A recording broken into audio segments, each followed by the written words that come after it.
नमस्कार दोस्तों, तो चलते हैं आज केदारनाथ से नीचे का सफर। यह केदारनाथ से लौटते समय की असली कठिनाइयों को दर्शाएगा, जिसमें भीड़, सड़क की स्थिति, कच्चर पालकी की दिक्कतें, अंधेरा और फिर गौरीकुंड से सोनप्रयाग तक टैक्सी लाइन की समस्याएं मैं इसमें आपको दर्शाऊंगा। दोस्तों, केदारनाथ का दर्शन अपने आप में ही अलौकिक अनुभव है, इसमें कोई दो राय नहीं। लेकिन जब वापसी का समय आता है तब असली परीक्षा शुरू हो जाती है। खच्चरों और पालकियों की लंबी कतारें चल रही होती है और पैदल यात्री की जगह मिलना मुश्किल हो जाता है। ऊपर से नीचे आते वक्त कई लोग शॉर्टकट को यूज करते हैं, जो मैं आपको सजेस्ट नहीं करूंगा क्योंकि ये बहुत स्केरी है।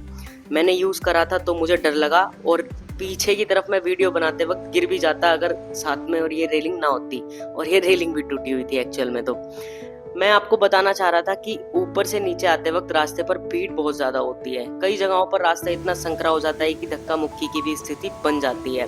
मंदाकिनी अपने चरम पर रहती है, जैसे कि आपने इस महीने देख ही लिया होगा। मैं आपको सजेस्ट करूंगा कि दिन में ही चढ़ाई करें, सुबह 5 बजे अपनी चढ़ाई को शुरुआत करें और आप इजीली शाम तक पहुंच जाओगे अगर आप धीरे धीरे भी चलते हो तो। और भीड़ के वजह से मैं आपको रात के लिए सजेस्ट नहीं करूंगा। अलग अलग पुल बने हुए हैं, आप रास्ता भटक सकते हैं, आप शॉर्टकट भी ले सकते हैं, लेकिन शॉर्टकट दिन में भी बहुत स्कैरी है, रात को तो मैं बिल्कुल भी सजेस्ट नहीं करूंगा आपको।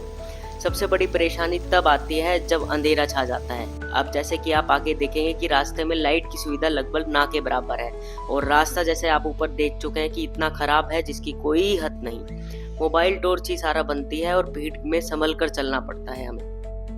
इस जगह को हम भीमबली नाम से जानते हैं और वो ये हेलीपैड भीमबली हेलीपैड कहलाया जाता है, जो जहाँ के आसपास भी टेंट लगे हुए हैं, जो कि नहीं लगने चाहिए, बट ये अनयूज्ड है इस टाइम पे। और मैं आपको एक चीज़ और सजेस्ट करना चाहूँगा केदारनाथ की यात्रा पे, कि जब आप चलो तो आप आसपास के ढाबों पे खाना ना खा के फल फ्रूट्स और पानी लेके जाओ जितना हो सके, और हर एक सिप करते हुए जाओ, और हर आधे घंटे में अपने एक फ्रूट को खाओ, जिससे कि आपका रास्ता आसान होगा। रास्ता इतना खराब है कि अंधेरे में मैं इसलिए सजेस्ट नहीं कर रहा आपको कि आप चल नहीं पाओगे और गिर जाओगे। कई जगहों पर खच्चर नहीं रुकते हैं, खच्चर वाले नहीं रुकते हैं, और जो आपकी पालकियां होती हैं वो भी बहुत नीचे मुंह करके चलती हैं, जिसकी वजह से आपको चोट लगने का खतरा होता है। आप साइड में से चलोगे तो वो भी साइड में से चलेंगे, क्योंकि बीच में से रास्ता पूरा टूटा हुआ है। गवर्नमेंट नाकाम है इतनी भीड़ को संभालने में, ऐसा मेरा नहीं, ऐसा लोकल्स का भी कहना है। जैसा कि आप देख रहे हो, मैं नीचे उतर रहा हूँ और कहीं भी आसपास लाइट नहीं है। ये है गौरीकुंड का रास्ता। कहते हैं कि यहाँ पे जब पीक सीजन के अंदर जाम लग जाता है 3-3 घंटे का इस पतली सी गली के अंदर। अब हम गौरीकुंड से सोनप्रयाग की तरफ जाएंगे, लेकिन गौरीकुंड क्रॉस करने के बाद जो मेन गेट आएगा वहां से आएगा टैक्सी स्टैंड। प्रॉब्लम वहां से स्टार्ट होती है, क्योंकि गौरीकुंड तक पहुंचते पहुंचते शरीर पूरा टूट जाता है। लेकिन असली चुनौती जब आती है, जब टैक्सी की लंबी लाइन, हजारों यात्री सोनप्रयाग जाने के लिए खड़े रहते हैं और आप बिना लाइन के नहीं जा सकते।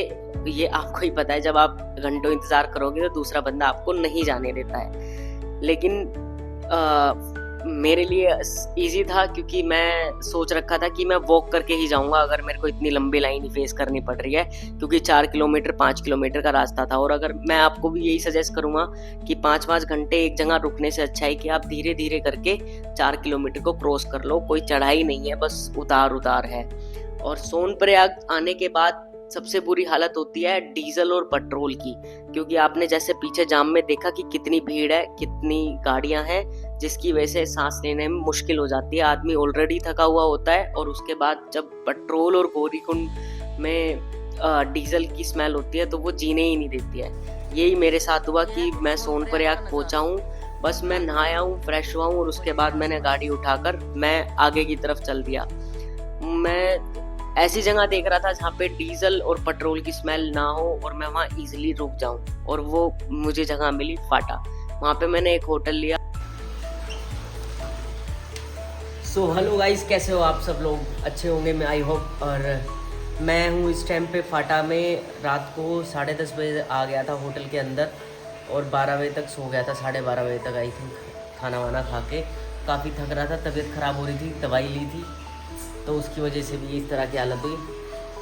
तो ये था हमारा कुछ रूम, शायद मैंने आपको दिखाया भी हो। और अब चलते हैं, देखते हैं नहा के कहाँ प्रोसीड करेंगे, कैसे प्रोसीड करेंगे, क्योंकि तबीयत तो ढीली और मौसम भी ख़राब होता नज़र आ रहा है। बारिश हो रही है बाहर।